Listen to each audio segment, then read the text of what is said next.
Please do not forget to like, share, and subscribe. Thank you.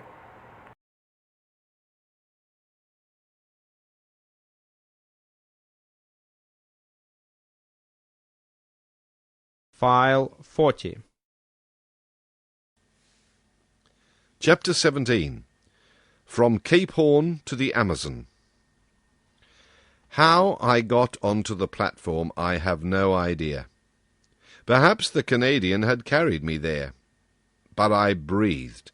I inhaled the vivifying sea air. My two companions were getting drunk with the fresh particles. The other unhappy men had been so long without food that they could not with impunity indulge in the simplest aliments that were given them. We, on the contrary, had no need to restrain ourselves. We could draw this air freely into our lungs, and it was the breeze alone, that filled us with this keen enjoyment. "Ah," said Conseil, "how delightful this oxygen is! Master need not fear to breathe it. There is enough for everybody." Ned Land did not speak, but he opened his jaws wide enough to frighten a shark. Our strength soon returned, and when I looked round me, I saw we were alone on the platform. The foreign seamen in the Nautilus were contented with the air that circulated in the interior. None of them had come to drink in the open air. The first words I spoke were words of gratitude and thankfulness to my two companions. Ned and Conseil had prolonged my life during the last hours of this long agony. All my gratitude could not repay such devotion. "My friends," said I, "we are bound one to the other forever, and I am under infinite obligations to you." "Which I shall take advantage of," exclaimed the Canadian.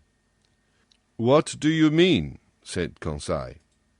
"I mean that I shall take you with me when I leave this infernal Nautilus." "Well," said Conseil, "after all this, are we going right?" "Yes," I replied, "for we are going the way of the sun, and here the sun is in the north." "No doubt," said Ned Land, "but it remains to be seen whether he will bring the ship into the Pacific or the Atlantic Ocean, that is, into frequented or deserted seas." I could not answer that question, and I feared that Captain Nemo would rather take us to the vast ocean that touches the coast of Asia and America at the same time. He would thus complete the tour round the submarine world, and return to those waters in which the Nautilus could sail freely. We ought, before long, to settle this important point. The Nautilus went at a rapid pace. The polar circle was soon passed, and the course shaped for Cape Horn. We were off the American point, March the 31st, at 7 o'clock in the evening. Then all our past sufferings were forgotten. The remembrance of that imprisonment in the ice was effaced from our minds. We only thought of the future. Captain Nemo did not appear again either in the drawing-room or on the platform. The point shown each day on the planisphere, and marked by the lieutenant, showed me the exact direction of the Nautilus. Now, on that evening, it was evident, to my great satisfaction, that we were going back to the north of the Atlantic. The next day, April the 1st, when the Nautilus ascended to the surface, some minutes before noon, we sighted land to the west. It was Terra del Fuego, which the first navigators named thus from seeing the quantity of smoke that rose from the natives' huts. The coast seemed low to me, but in the distance rose high mountains. I even thought I had a glimpse of Mount Sarmiento, that rises 2,070 yards above the level of the sea, with a very pointed summit, which, according as it is misty or clear, is a sign of fine or of wet weather. At this moment the peak was clearly defined against the sky. The Nautilus, diving again under the water, approached the coast, which was only some few miles off. From the glass windows in the drawing-room I saw long seaweeds and gigantic fuci and farec, of which the open polar sea contained so many specimens, with their sharp, polished filaments. They measured about 300 yards in length, reel cables thicker than one's thumb, another weed known as velp, with leaves 4 feet long, buried in the coral concretions, hung at the bottom. It served as nest and food for myriads of crustacea and mollusks, crabs and cuttlefish. There seals and otters had splendid repasts, eating the flesh of fish with sea vegetables according to the English fashion. Over this fertile and luxuriant ground the Nautilus passed with great rapidity. Towards evening it approached the Falkland group, the rough summits of which I recognized the following day. The depth of the sea was moderate. On the shores our nets brought in beautiful specimens of seaweed, and particularly a certain fucus, the roots of which were filled with the best mussels in the world. Geese and ducks fell by dozens on the platform, and soon took their places in the pantry on board. With regard to fish, I observed specially specimens of the gobby species, some 2 feet long, all over white and yellow spots. I admired also numerous medusae, and the finest of the sort, the chrysaora, peculiar to the seas about the Falkland Isles. I should have liked to preserve some specimens of these delicate zoophytes, but they are only like clouds, shadows, apparitions that sink and evaporate when out of their native element. When the last heights of the Falklands had disappeared from the horizon, the Nautilus sank to between 20 and 25 yards, and followed the American coast. Captain Nemo did not show himself. Until the 3rd of April we did not quit the shores of Patagonia, sometimes under the ocean, sometimes at the surface. The Nautilus passed beyond the large estuary formed by the mouth of the Plata, and was, on the 4th of April, 56 miles off Uruguay. Its direction was northwards, and followed the long windings of the coast of South America. We had then made 1,600 miles since our embarkation in the seas of Japan. About 11 o'clock in the morning the Tropic of Capricorn was crossed on the 37th meridian, and we passed Cape Frio standing out to sea. Captain Nemo, to Ned Land's great displeasure, did not like the neighbourhood of the inhabited coast of Brazil, for we went at a giddy speed. Not a fish, not a bird of the swiftest kind could follow us, and the natural curiosities of these seas escaped all observation. This speed was kept up for several days, and in the evening of the 9th of April we sighted the most westerly point of South America that forms Cape Saint Roque. But then the Nautilus swerved again, and sought the lowest depths of a submarine valley which is between this cape and Sierra Leone on the African coast. This valley bifurcates in the parallel of the Antilles, and terminates at the north by the enormous depression of 9,000 yards. In this place the geological basin of the ocean forms, as far as the Lesser Antilles, a cliff of 3.5 miles perpendicular in height, and at the parallel of the Cape Verde Islands another wall, not less considerable, that encloses thus all the sunk continents of the Atlantic. The bottom of this immense valley is dotted with some mountains, that give to these submarine places a picturesque aspect. I speak, moreover, from the manuscript charts that were in the library of the Nautilus, charts evidently due to Captain Nemo's hand, and made after his personal observations. For 2 days the desert and deep waters were visited by means of the inclined planes. The Nautilus was furnished with long diagonal broadsides which carried it to all elevations. But on the 11th of April it rose suddenly, and land appeared at the mouth of the Amazon River, a vast estuary, the embouchure of which is so considerable that it freshens the sea water for the distance of several leagues. The equator was crossed. 20 miles to the west were the Guianas, a French territory, on which we could have found an easy refuge. But a stiff breeze was blowing, and the furious waves would not have allowed a single boat to face them. Ned Land understood that, no doubt, for he spoke not a word about it. For my part, I made no allusion to his schemes of flight, for I would not urge him to make an attempt that must inevitably fail. I made the time pass pleasantly by interesting studies. During the days of April the 11th and the 12th, the Nautilus did not leave the surface of the sea, and the net brought in a marvellous haul of zoophytes, fish, and reptiles. Some zoophytes had been fished up by the chain of the nets. They were, for the most part, beautiful fictilines, belonging to the actinidian family, and, among other species, the Fictalis protexta, peculiar to that part of the ocean, with a little cylindrical trunk ornamented with vertical lines, speckled with red dots, crowning a marvellous blossoming of tentacles. As to the mollusks, they consisted of some I had already observed, turritellas, oliporphyrus, with regular lines intercrossed, with red spots standing out plainly against the flesh, Ulterochirus, like petrified scorpions, translucid hyelias, argonauts, cuttlefish, excellent eating, and certain species of calmars that naturalists of antiquity have classed among the flying fish, and that serve principally for bait for cod fishing. I had not an opportunity of studying several species of fish on these shores.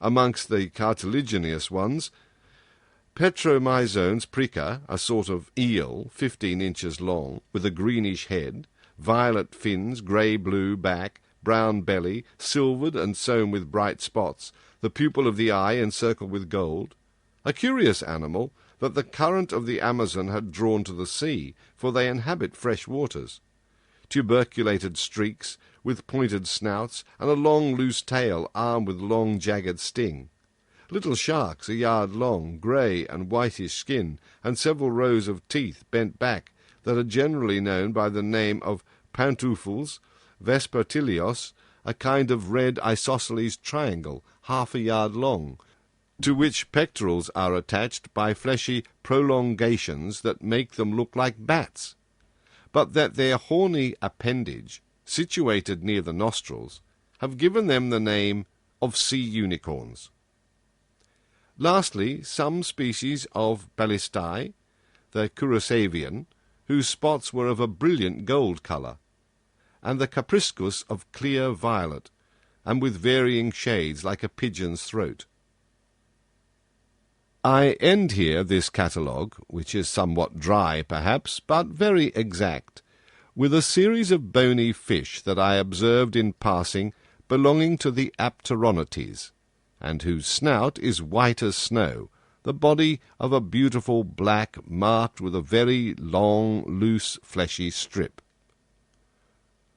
Odontognates, armed with spikes, sardines 9 inches long, glittering with a bright silver light, a species of mackerel provided with 2 anal fins, centronotes of a blackish tint that are fished for with torches, long fish 2 yards in length, with fat flesh, white and firm, which, when they are fresh, taste like eel, and when dry, like smoked salmon.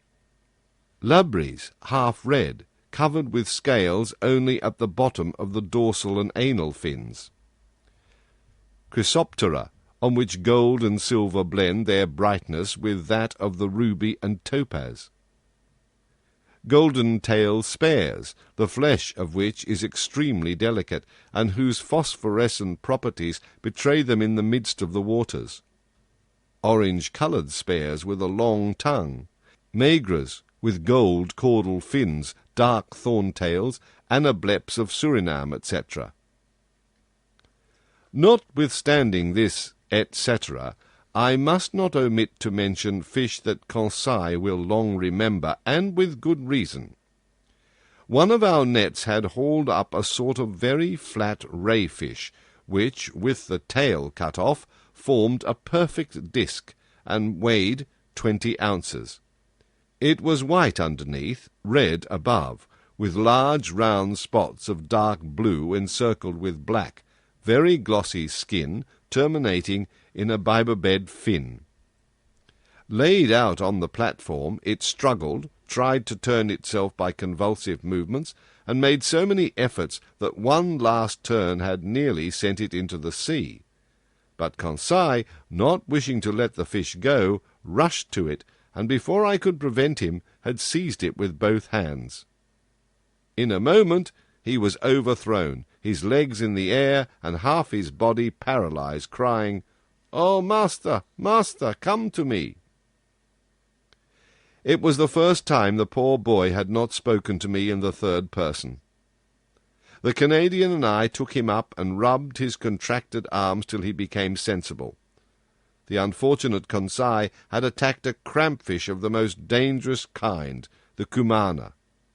This odd animal, in a medium conducted like water, strikes fish at several yards' distance, so great is the power of its electric organ, the two principal surfaces of which do not measure less than 27 square feet. The next day, April the 12th, the Nautilus approached the Dutch coast near the mouth of the Maroni. There several groups of sea cows herded together. They were manatees, that, like the dugong and the sterella, belonged to the Sirenian order. These beautiful animals, peaceable and inoffensive, from 18 to 21 feet in length, weigh at least 16 hundredweight. I told Ned Land and Conseil that provident nature had assigned an important role to these mammalia. Indeed, they, like the seals, are designed to graze on the submarine prairies and thus destroy the accumulation of weed that obstructs the tropical rivers.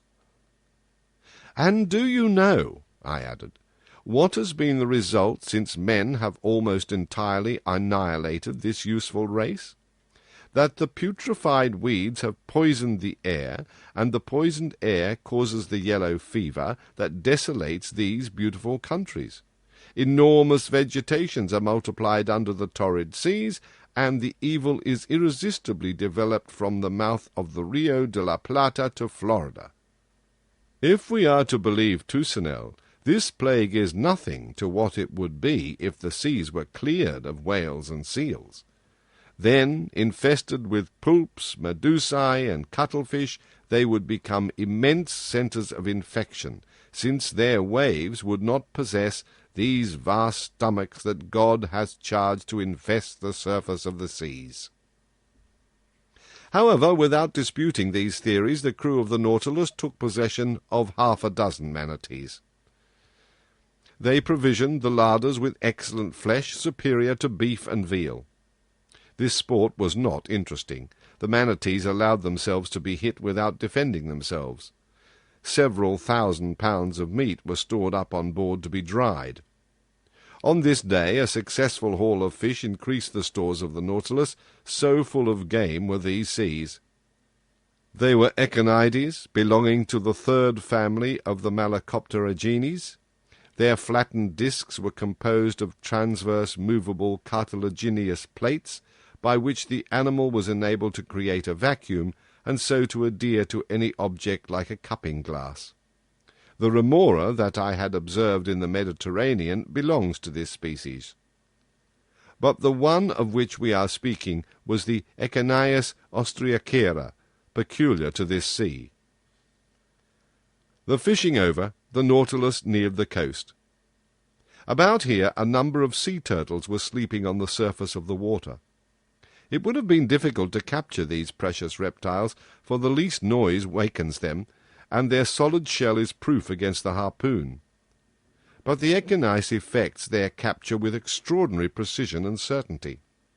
This animal is, indeed, a living fish-hook, which would make the fortune of an inexperienced fisherman.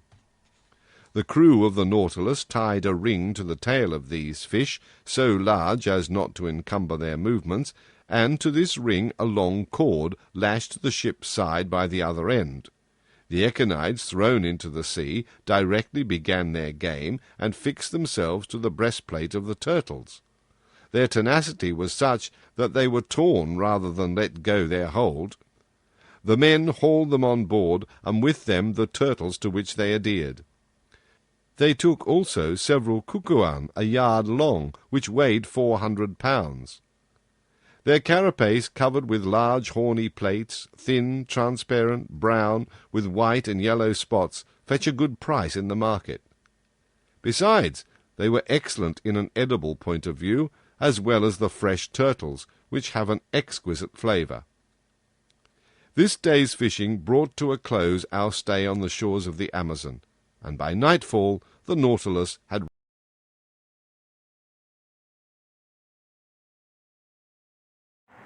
Please do not forget to like, share, and subscribe. Thank you.